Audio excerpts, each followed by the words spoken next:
Broadcasting from Baltimore, Maryland, this is 5x3 Radio, where strength is for everyone. I'm your host, Emily Sokolinski, owner of 5x3 Training, a strength and conditioning gym in Baltimore, along with my co-host, Rebecca Fishburne, founder of Cornerstone Strength Maryland. Each week, Rebecca and I will discuss the ins and outs of strength training, why there is a no one-size-fits-all approach, and why strength is so important in our daily lives. Thanks for spending some time with us today. Now, on with the show. I wanted to, so this was a Manny suggestion. I don't know if we've touched on this before. The training, having anxiety while training. Yeah, I think we did that. I think we might have done that. So I don't know if it's, but who knows when we did that, because it's been 5 years since we've been doing the podcast. So that's quite a while, Emily. Best to rehash something. Good thing that we can bring it back to any of our newer listeners. So I think the training anxiety might be a good place to start if people are starting to train. I don't have any anxiety. I'll say that. He asked me. He went on and on about, and I said, I don't have any anxiety. He looked at me like, what? I said, I used to. Yeah. And that's what I wanted. So I want to talk about like what your experience has been as you started, because you've been in the gym rat for a long time with the turning your attention to lifting weights and how your mindset changed from when you were just starting out and really getting into it and seeing those numbers on the bar like every single week, and then transition to it's really not so much about the number anymore. And yeah, I don't know if you want me to say all that because it's turned into like I kind of just don't give a shit. You can say that too. That's okay. That's what I mean. I mean, my reaction to him was, I don't have anxiety. And I was like, if I had anxiety, I would not be a good coach. And my transition has been from, lifter to now coach. I mean, and even during my lifting, during my beginning, training, and then as I was getting started as a coach, I definitely had the anxiety there, but it's past now. It's moved on. It is no more. So what is your impression? I mean, we think we can rewind and talk about like why training anxiety in the first place. And obviously people have it, but what has made you come to the conclusion of you just don't give a shit? I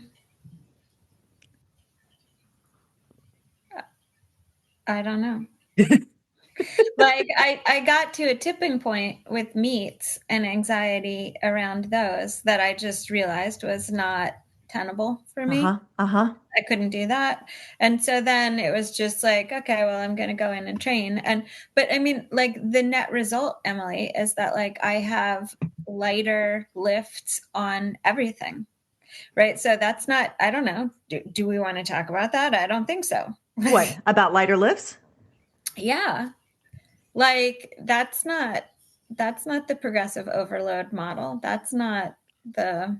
Well, I mean, I think, most people, 99% of the people who are strength training are doing it because, I should say 99%. The people who are training and don't have anxiety from training are the people who are not competing. Yeah. But anxiety comes in other ways. It comes into people's training in other aspects. I think it definitely novice people, beginners have anxiety because they don't know when it's going to get heavy. They don't know why they're not learning fast enough, why why I have to keep cueing them. And then you've got the people who've been training for a long time and they don't, and they're not competing. They don't have much anxiety because now they've seen their progress go up. It's come down and it's doing this little kind of wave now. And they're fine. They're content with that. They're kind of like moving along, doing their thing. They don't have that anxiety that comes in as a beginner or as a competitor. At some point also though, for people, that training anxiety turns potentially into training angst. Yes. Oh, absolutely. Like, yes. It's not so much anxiety. It's like this frustration of why haven't I added a bazillion pounds to the bar in the last year or whatever. Right. And I mean, you do it for a while and you know that it's not a novice linear progression forever, and you get used to that. But I don't know. Emily, I'm just like, you're not putting this part in the podcast. Why not? This is good. I'm going to cut and paste. Don't worry. It's not good. Why? No, what? No, listen, actually, seriously, why is it not good that because do you feel like because you're lifting weights, but your weights aren't heavy enough that it's that you're not, I don't know. I mean, my weights aren't that heavy right now. Everything, It's, yeah, I don't know. It's just like I'm not constantly pushing myself. Like I go through sort of a cycle, more reps, lighter weight to fewer reps, heavier weight sure. over the course of like 4, 6, 8 weeks, whatever. Um, but it's like when the RPE gets up around 9, I'm like, okay, time to reset. Like, and I'm not that concerned about okay, did I hit this weight the last go around? Did I get it for more reps Well, this time? Was the that's RPE lower this time, right? Like yeah. all of these metrics that you might use to indicate progress are not things I'm paying a whole lot of attention to in my own In training. your own training, yes, and neither am I. But you've been training a long time. I've been doing this now for going on 15 years, right? Yeah, well, so but at that point then, Emily, though, is it still training or is it just Yes. exercise? Is No, it you're just exercise? no, it's still training to it's still training for me because I still have a program. I still have, I'm still trying to either feel good when I'm lifting. So my PRs are like, how long can I train before something goes wrong? How long You're can I train before my hip hurts? Oh, yeah. So you're telling me your PRs are I went X number of weeks without fucking something up. You got it. And Mandy said the same Without thing.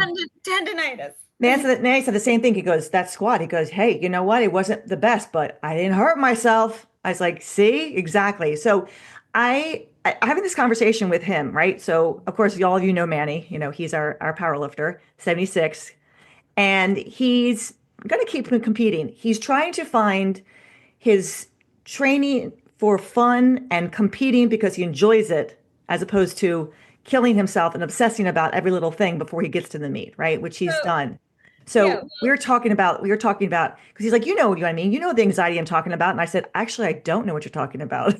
And I thought this is something that should be discussed because so many people do have anxiety and angst about their training when they I feel like they're not seeing the real point of what they're doing. Like, what is the point of what you're doing, of your training? Yes, they're exercising, but exercising to me is like heading to the gym, getting on the treadmill, maybe throwing a couple weights around and then leaving, right? And then next time, I'm just gonna do the elliptical today. Or I'm just gonna do some curls today. Or yeah, maybe I'll throw some squats in, but I really don't want to. I'm just gonna do some, step ups. That's exercising. That's kind of like all over the place, right? I think with the training, you have a program, whatever that program is, and maybe you've decided, I just want to go in there, see how much weight I can move, until I have to maybe, modify or reprogram myself. That's where I am. That's at the stage where I am. I'm like, I have my 4 day split. I'm still doing upper body and lower body, but I've definitely changed some things around, right? Like strict press only, Viking press, stiff-legged deadlifts. I'm just trying to figure out like, does my body feel good with all these with these specific exercises, these specific lifts? And can I feel good and continue to feel good for how long before I need to pull back on something? It's just the kind of the getting in, moving my body, and I enjoy the lifting. I enjoy the weights, moving those weights. Whether or not it's heavy, light, doesn't matter. It's just the enjoyment of kind of seeing my body continuing to move and move well, and not hurt. So, I think that's why I don't stress what weight's on the bar anymore for me. And I try to get people to understand not to stress about the weight on the bar. And I'm slowly, coming around to those people who've been doing this for a while, let's say, 4 or 5 years, 6 years maybe, right? Kelly's said she's taking it easy just because things have been bothering her and she's got a lot going on. So she's just coming in and she has no desire right now to lift anything too heavy. So it's great. She gets in, she gets her workouts in, and she's got, she's out the door and she's happy because she's just in kind of I'm just getting in and moving my body and moving some weights mode, you know, um, without any angst or anxiety about how much weight's on the bar for my squat or how much weight's on the bar for the deadlift. So, Okay. you know, I think it's about just continuing to move, regardless of what the weight is, right? And now I see the training so differently than I did, from 15 years ago when it was like, oh, I'm doing this because I like what it's doing to my body. I look good. I feel good, all that kind of stuff. Now it's like my bones need to make sure that they're strong enough so I don't get osteopenia or Mm-hmm. osteoporosis. Like I'm looking ahead in the next 10 years of where I'm going to be when I'm 60. And I have a bone scan or I have a bone scan, now, whatever I get it, I want to make sure that what I'm doing is preventing me from, getting any type of bone disease, Yeah. you know? Well, I mean, I guess we sort of jumped right in with this sort of Yeah, conversation, but I also feel like that's your goal currently based on who you are, what your experience is, what your age is, what you know about people's bodies as they age because you've right, worked with people right. as they have aged, right? So and that's kind of where I am too, same headspace. Yep. But I also don't want to discount people who are focused on getting PRs Oh, and no. meets, No, and no, no. Absolutely. because the way you said it was like they haven't realized what the real goal is. Well, no, no, no. I don't think it's not so much the real goal. I think like people who compete or people who want the PRs. No, I think everyone likes seeing the weight go on the bar. And in the beginning, it goes on and people are excited about it. People also have anxiety because the weight is going on the bar and starting to get harder, right? So that's a whole different kind of anxiety. I think that's the thing. It's like there's so many different types of anxiety that you can have based on where you are in your lifting training mode, in your life, where the anxiety was when you first started, where it was when you were, it got harder, then where you were when you got over that hump, and now where you are if you're competing, right? And I think that's for some people who decide they like to compete, then anxiety starts to kind of come around the competition. And am I going to go in there? Am I going to do better than I did last time? Mm-hmm. Or wanting to do better than last time. Those people who lean towards the competition have a different type of angst and anxiety than those people who are just kind of starting out. Their anxiety is, I want to do better. Why am I not getting better soon enough? And I think that's the whole, Well, you even know, you, initially, though, like somebody just starting out, a lot of the anxiety that a brand new lifter has is just over like whatever preconceptions they have about barbell training. And am right, I going to get hurt? And is that too much weight? And right, what if I hurt my back? Or right, what if this hurts my knees?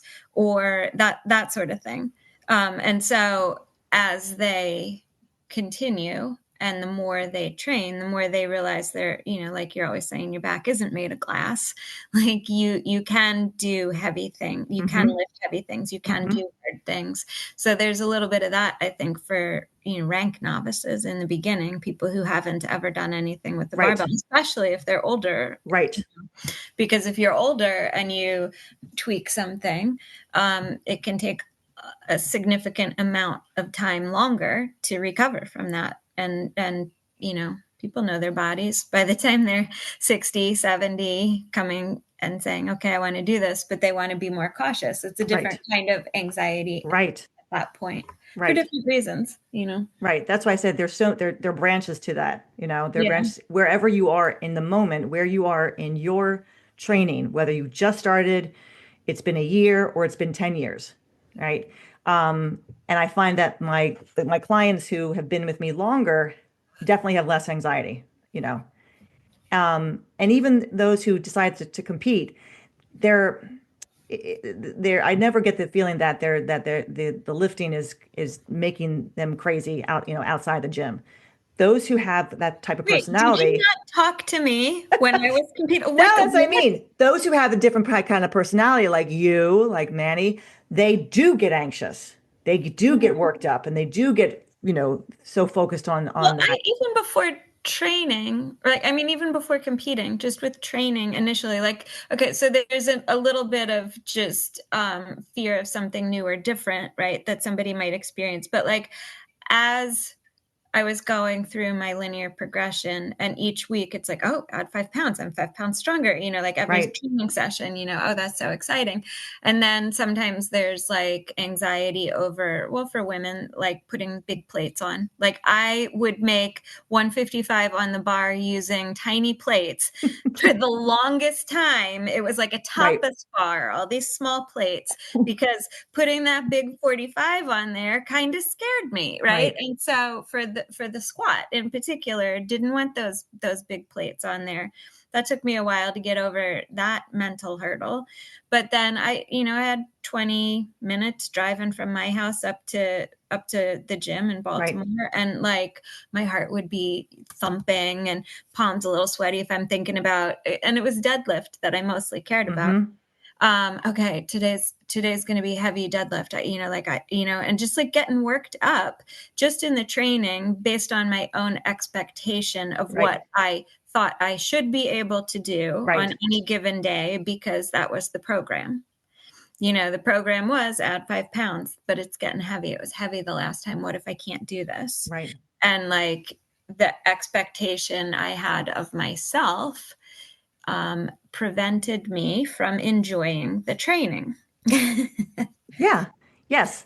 Yes. So I have no idea why I thought that like competing would be any different, except it got to a point where I was like, okay, if I'm pushing myself this hard in training, then I should be competing, because otherwise, what's the point of putting myself through this? Mm-hmm.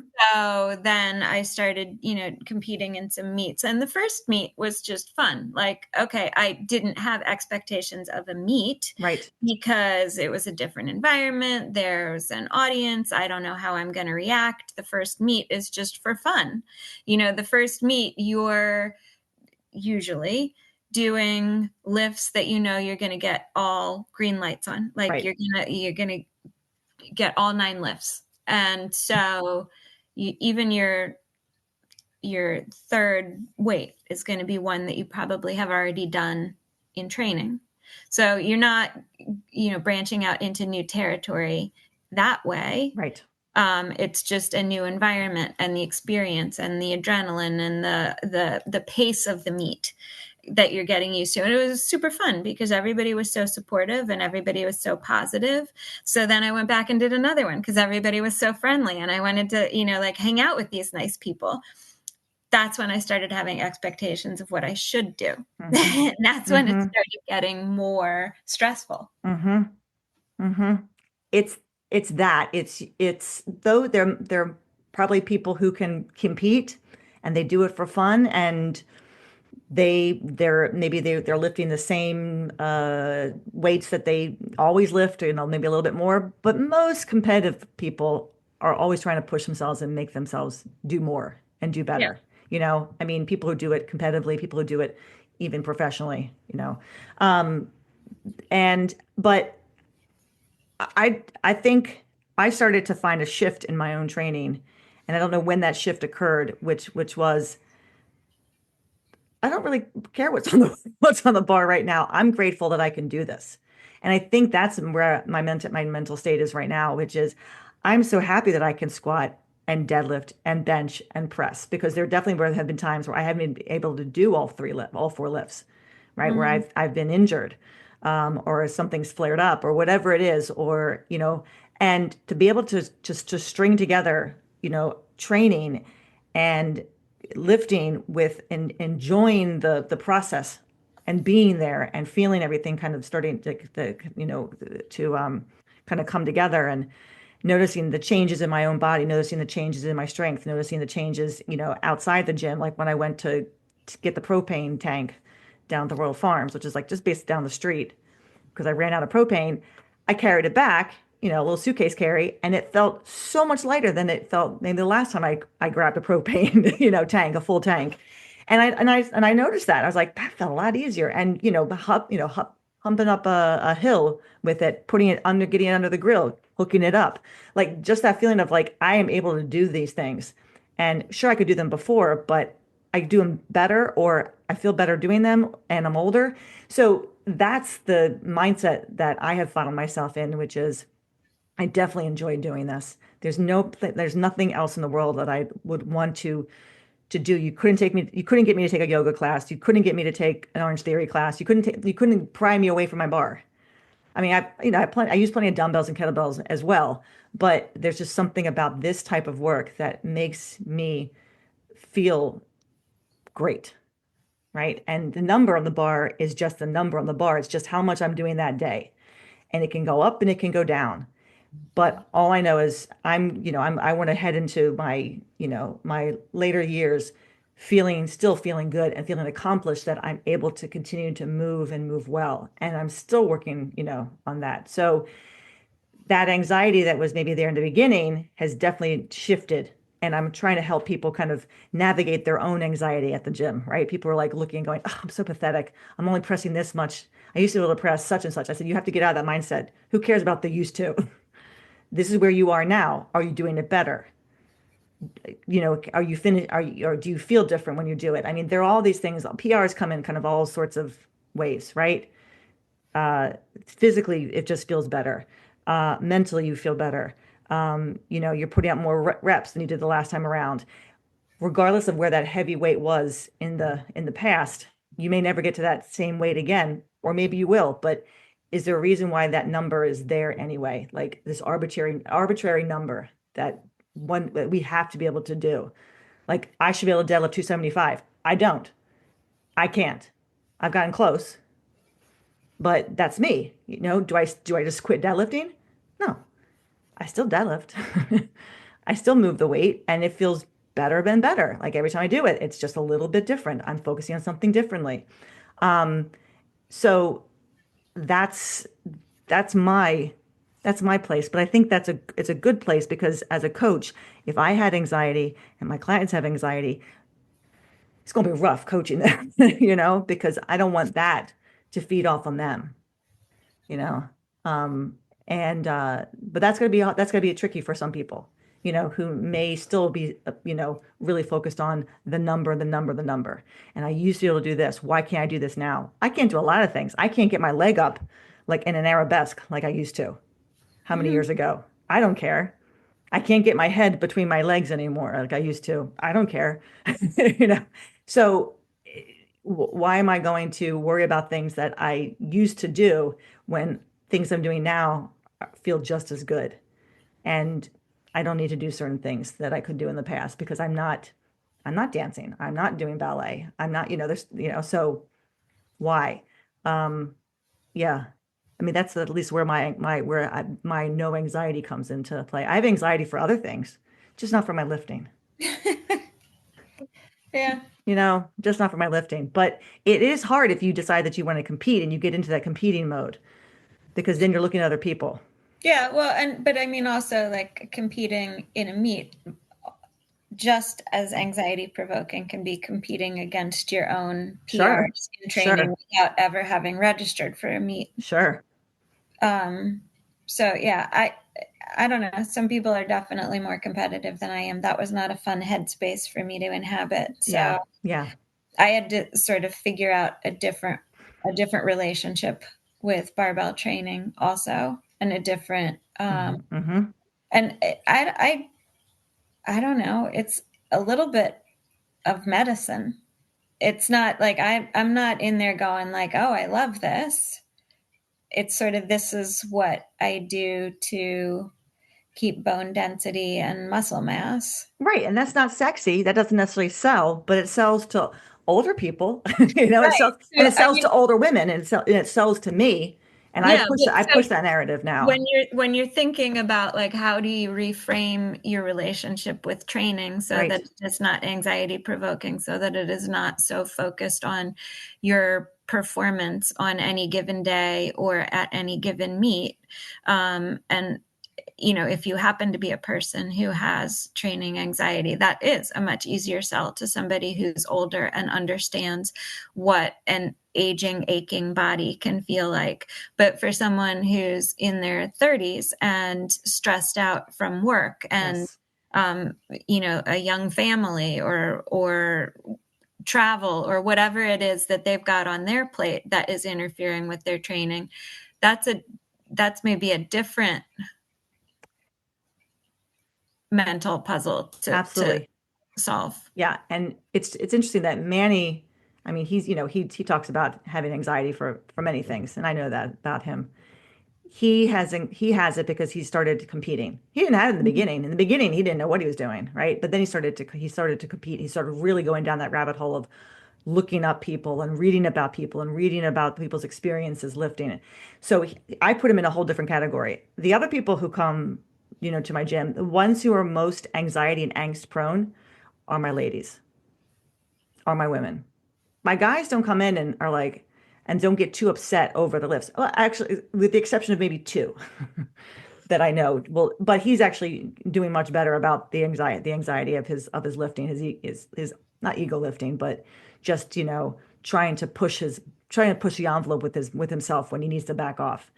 But it's usually the women because women are perfectionists, right? And they get anxiety far more quickly because they want to be perfect. Why can't I be perfect? Why am I not perfect already? Why haven't I picked up this lift in just 2 sessions? Well, because you can't. Like, I went blacksmithing on Sunday with Liz, one of my members. We went to an intro to blacksmithing class and we made a hook. Wait, where did you do this? Frederick, Sunday. You know, I, And I, it was I could have met awesome. you. I could have met you in Oh, Frederick. we're going again. Believe me, I want to go. We're definitely going again. So, but it was a 2-hour class, and my hook, you look at the hook it was supposed to look like, and what mine turned out to be. I laughed. I was laughing at myself. I was like, oh my God, this reminds me of the key I made in shot class in middle school, right? I mean, just Dia was like, okay, that's a nice hook. I'm like, it looks like a hook. You can tell it's a hook. But I didn't, I was enjoying learning something new that it didn't bother me that my hook didn't look like the hook. It wasn't going to be. I knew that, never having done this before. Why would I put so much stress on myself? The young 16-year-old who was there with her father, she stressed about it. You could see her. It wasn't perfect. And Liz and I were like, Liz was like, did she cry? I think she was crying at the end. I'm like, I think she was. She had that really like anxiety driven, I should have done this better. It's like, it's your first day. And I tell people that you do too on their first day. This is your first day. You're going to practice this squat 1,000 more times after this day. You're going to practice the press like, again, the deadlift again. It's all practice for the first month. So you got to get that in, you got to get that out of your body that you're going to be perfect. And I find myself saying that a lot, and it's usually to my ladies because they want to be perfect. They don't know, they don't understand why it's taking them so long to pick something up. And I'm like, you just started. Have you ever done this before? No. Okay. Right. But we put pressure on ourselves. No one's putting the pressure on them. It's on you. And it's that, we just don't, I feel like I need to be the best I can be all the time. And age definitely helps you understand that it's not that way. I've definitely gotten better and smarter about it as I've gotten older to enjoy what I'm doing, enjoy learning, enjoy the process, not just trust the process, but enjoy the process. That can be hard in the beginning, and we understand that. So there's a lot of talking people through that, right? To get to that other side where they stop stressing and then maybe they can stress about something else, but they're not stressing about, about the lift itself. Why aren't they getting it right away? I don't see the guys doing that ever. They don't care if they don't have it right away. But my ladies, for the most part, and they may either internalize it or they might say it out loud. And I recognize that. I recognize that that was me, but not so much anymore, which I don't think I necessarily worked on. I just think it just started to happen that way. The more I coach people, the better I got with coaching, the better I got with instruction, the less I started to, get upset with my own lifting because I was having to talk to them. And in a sense, I was talking to myself too. Like, you know, don't worry, like enjoy everything. Trust yourself. I'm thinking about this though, and I'm wondering if that is in some way related to just just the way we coach with starting strength, Possibly. right? Because what we're doing is we are trying to help people identify quickly and then allow their bodies to solve this problem, right? Right, Like if right. you're not moving in a particular way and you need to do more hips back or hips back sooner or something like that, right? Like what we are always doing as coaches, trying to correct form, is to point out the things that are not correct. Mm-hmm. Like I always try and, when someone finishes a set of 5, particularly if I'm working with a kid, because like when it's in the middle of the set, you're just calling out cues, which are reminders, and they're always reminders of things you need to fix. Right. So it's a constant, like, 5 in a row reminders of things that you're not doing right. So then when they're finished the whole set, I usually try and do the sandwich thing. Mm-hmm. Like, here's what you did really well on Oh that set. yeah. Oh no. Here's the part, or I think, the best cue or mid-set comment that I can make, if I can make it for a person, honestly, is like, that was better, or Yeah. that's Yeah. it, Same that thing. kind of thing. But I think there is a lot of potential for reinforcement of that perfectionist mentality in the way we go about cueing and coaching form. It seems like it might just be a natural byproduct of it. And so maybe women are more susceptible to that, or more, they internalize it more. And maybe some of the guys that you're coaching are more likely to just disregard someone else's opinion, or Well, I think that's women and men water and off the duck's back that's kind of a yeah, thing. that's male and female just in general. I mean, I think that guys are definitely way more confident. I mean, you hear about that, right? I mean, there's more confidence there. Even something that they know that they can't do, they're still going to try it. Because, Mm-hmm. women are going to step back. If I can't do that right away, I'm not going to touch it at all. Or they do it and it's like a 98.9. It's like I might as well just give up. I might as well just give up now. And I had to remind myself that every time I went to jujitsu when I first started, right? That all those back in 10 years ago. Um, I would go in there so nervous because it was new and my heart would be jumping out of my chest.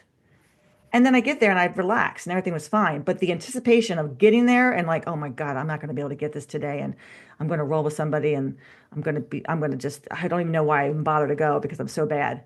That was in my head constantly. And it was just like, eventually I had to say, shut up. Like, do you like this or don't you like this? And I never want someone to come to the gym and be stressed at the gym. And I've said that a lot to people. If you're stressed when you come here and this stresses you out, we got to find something else to do. We got to find a different program maybe for you. Maybe it's not this. Maybe my BT class is better for you, where it's a little bit less stress. Because the last thing I want people to do is come in constantly stressed about their training. It doesn't make for a fun experience for you, and it definitely doesn't make a fun experience for me or anybody else. And I've had people who unfortunately have had to leave, had to quit because their things were so stressful in their own life. This was just another thing that they were adding on to that. And I want them to come and be de-stressed. I want this to be a de-stressor. Rough day, go bang out some deadlifts, you know, So there's so many things, so many emotions to navigate and so many different anxiety levels to navigate, right, in training for people. And that's not everybody, but there's definitely certain people. And I think it's just a personality thing. There are plenty of people who can laugh it off all the time. They're just enjoying trying something new, and others who really stress about it and really fret about it and have angst about it. And it's okay to be angst and stressed about your squat, right? Like when you're first doing it, because you're like, oh my God, I gotta add 5 pounds today, like you were saying. But eventually, hopefully, that starts to go away. You start to like find that I'm in the groove now. In the beginning, it's okay. But if you're constantly stressing about it, something else has to give. I think something else has to change. Maybe it's the program. Maybe it's a whole different, kind of taking a break from the routine and doing something a little different, um, because that's not going to help you either. I mean, that's too much anxiety is going to interfere with whatever you want to do Yeah. because you're never going to be good enough. That feeling of I'm never good enough. I'm never going to get this right. And I'm constantly saying to people, you're going to be practicing this the rest of your life if you stick with this. There is no perfection. There is no perfection. Everyone has something off. That's why people keep doing it.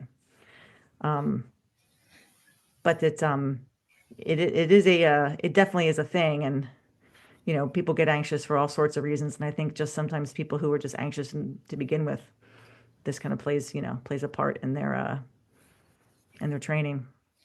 Yeah, and I mean, it just reminds you of like how interconnected mind and body are. You've got to be able to manage the messaging that you're giving yourself around Yes. your training, going into training while you're in the middle of a set, as you're, thinking about how your training session went and what you're sort of feeding yourself mentally, as well as what you're feeding yourself to fuel your recovery and fuel your progress. And like when I got really stressed out doing meets, like when I kept um just putting like way too much pressure on myself to or more than I could handle, or just not effective pressure on myself. One of my friends recommended the Lanny Bassheim book Mm-hmm. with winning in mind. Mm-hmm. And so that kind of helped me get through like a meet or two. But yeah, at a certain point, I just realized for me personally, I just needed to readjust my focus. But Yeah. that was a good book for the mental training, the mental aspect of, managing anxiety around training or anxiety around competing. Yeah. I mean, Manny has read a lot of books. Mm. I have to ask him how many books I'm sure he has. he Yeah. has read. He has read a lot of books. He keeps reading, and he's also stopped listening and stopped watching, certain people. Like he used to follow other people and watch their videos. And now he's like, I don't want to watch that anymore because it's not where my head is anymore. And he's definitely enjoying himself way more than he was maybe a year ago, where it was just he was so stressed all the time, and it's constantly now he has anxiety, but he can control it better. He's way more enjoyable to even be around when he's lifting these days because he's Mm. not so caught up in Yeah. it, right? Well, He's and kind then of also there's like if you're trying to do well in a meet, it is kind of all consuming because it affects your time in the gym and out of the gym in terms of nutrition and sleep and all of that sort of, yeah, all day long. yeah. About, okay, when am I going to eat? What am I going to eat? For performance or fuel or whatever. Yeah. So I think just training anxiety is real. You have to stop and kind of step back and think to yourself, what kind of anxiety is this? Is this one where I'm pressuring myself to perform at a level that is just not who I am? Where's the anxiety coming from? What are you trying to prove when you're in the gym? No one cares what number is on that bar. No one cares what weight's there. And only you. But why should you? It's just one metric Yeah. and everything else. Well, I mean, I guess also it's like anxiety, excitement, basically. Hmm. Same, it's got to do with your mindset around it. Hmm. So Hmm. if you can figure out a way mentally to get that anxiety to translate into excitement about what you're doing, that's a lot more Yeah. comfortable and sustainable place to be. Yeah. Yeah. And that's exactly where Manny's trying to get to. Yeah. He's trying to get to that space where he can enjoy his training. And he is. He loves benching. He loves the bench all over again. His squat now is giving him anxiety. Well, you can't have all the lifts all the time. Never. You can, yeah. If you actually get all four lifts at one time, I don't know. You're in some sort of gravity vortex. Never, never. Never the deadlift is never even an issue because he deadlifts so well. But the squat and the bench he loves. He loves the process. I think he likes the competition. He likes competing, but he's starting to love the sheer enjoyment of being able to do this at his age. Hmm. And that's I think what he's finally kind of starting to realize. Like he's 76 and he's doing things that many 76-year-olds couldn't do. And he's doing things that many 30-year-olds can't do. Um, he just wants to find that place where he finally is there for himself, like really just like I'm here for me. I was like, yeah, you are. Yeah. I mean, I feel also the like, and I don't know Manny as well, but it's like what I do know of his situation, it was probably hard to perceive what he was doing as something he was doing for himself because he did get, you know, some publicity about it on the cover of the Yeah. Baltimore, what was that, Baltimore Magazine? Butler magazine. Yeah. Yeah. And so it's like you feel like you've got other people's expectations or other people's perceptions of weight training as an older person riding on your performance. So separating other people's thoughts, expectations from what you're doing, that's a whole other level Yeah. that Manny was having to deal with besides just internal pressure. Yeah. Yeah. And but I mean, he knows that like there's nothing coming from me. And he Mm-hmm. knows that. I have there's nothing coming from me that is there where I have an expectation.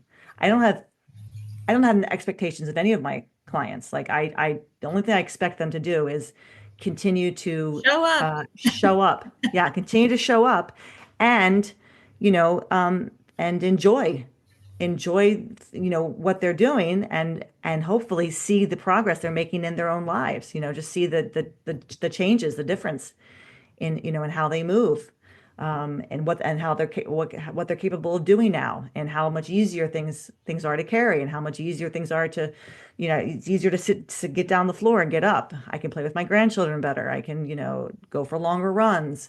I have I two can runners. carry the propane. I have two runners. I have two runners now who are training, and they both have told me it's just been 2 months that one said the hills are easier, his ankles feel more stable. The other one says he's standing taller. His posture's improved. And definitely he's recovering faster, right? So, that those are all good things. And they're runners. This is secondary. This is to help their running. Their running is number one. But they're seeing the difference that the strength work has made in their running. So that's the key. It's like once you see that, that's this, then you can say to yourself, this is why I do this. This makes me feel good. This is good. It's different from what I usually do. And wow, it's also making a difference in what I love to do.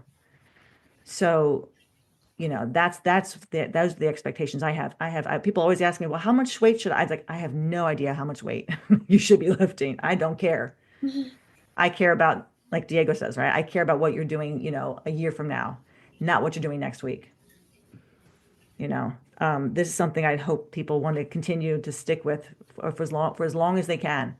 And even if they have to stop for a little bit due to whatever and they come back to it, it's always something you can come back to. So but it definitely has been a change in my own coaching, my mindset of my own training, and my anxiety levels definitely gone down as a result of all that. It's gone up in other ways, but at least with the gym, that's my sanctuary.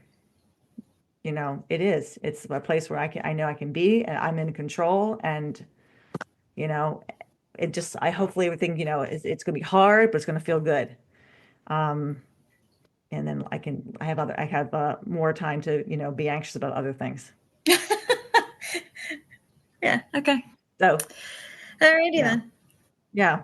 So that's our take on training with anxiety. I'd be interested to listen to if we've done this podcast. But Rebecca and I think we've done this before. So I need to go back in the archives and see. It'd be interesting to listen to what we had to say back then versus now, because this is our fifth year. It's a long time, Emily. This is our fifth year. We started in May of 2020.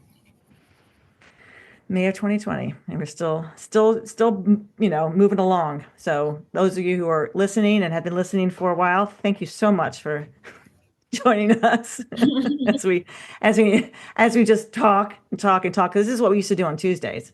We go Yeah. back and forth about stuff, and that's why we started this, because we missed our Tuesdays. We missed our Tuesday talks. Tuesdays Yeah, with Emily. that's right. That's right. So, this is our very first podcast of the 2025 year. And I hope that we continue to kind of be able to get these out at least once every 3 weeks, given our schedules.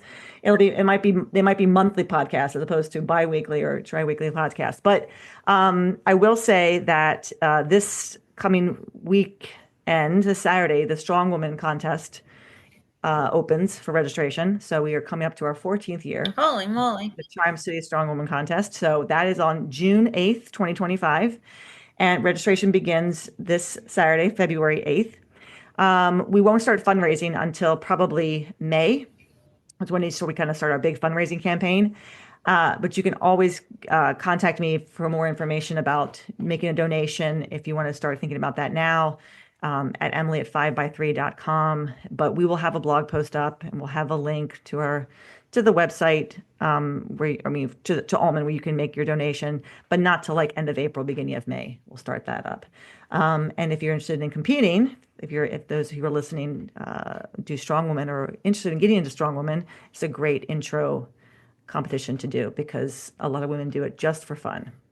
And then there are those who compete, like compete. But and then I'm sure anxieties are high with that competition. But that will be happening in June 8th, of course. So we'll start donations then. And I also want to mention that March 2nd, we are hosting a pelvic floor workshop. So for any of the ladies, any ladies who are interested in joining us on Sunday, March 2nd, for this pelvic floor workshop, just get in contact with me, and I'll let you know the details for that. But we've got about 8-9 women signed up right now, so I'm looking forward to having that, and hopefully doing a part 2, because I know they do a 2-part workshop. They can't get through everything in 1 hour. So that's March 2nd.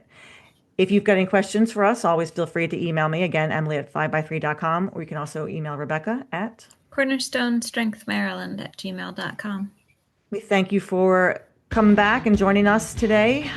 First podcast of the new year, and we will probably get back here in a couple weeks, hopefully. It depends on our schedule, but any questions or concerns you have about what you heard today, please let us know. And if you've got any good topics that you would like us to discuss, we're open to topics as well. So share away. All right. Thanks, everybody. Have a great week. And thank you, Rebecca. Hey, thanks. Take care. Bye, guys. Bye. Take care, everyone. Thanks for listening to 5by3 Radio with Emily and Rebecca. If you like our show and want to know more about 5by3 training, please visit us at www.5, that's F-I-V-E, the letter X, the number 3.com. You can also find us on Facebook and Instagram. To learn more about Rebecca, please visit her website, cornerstonestrengthmaryland.com. Thanks for listening, and have a great week.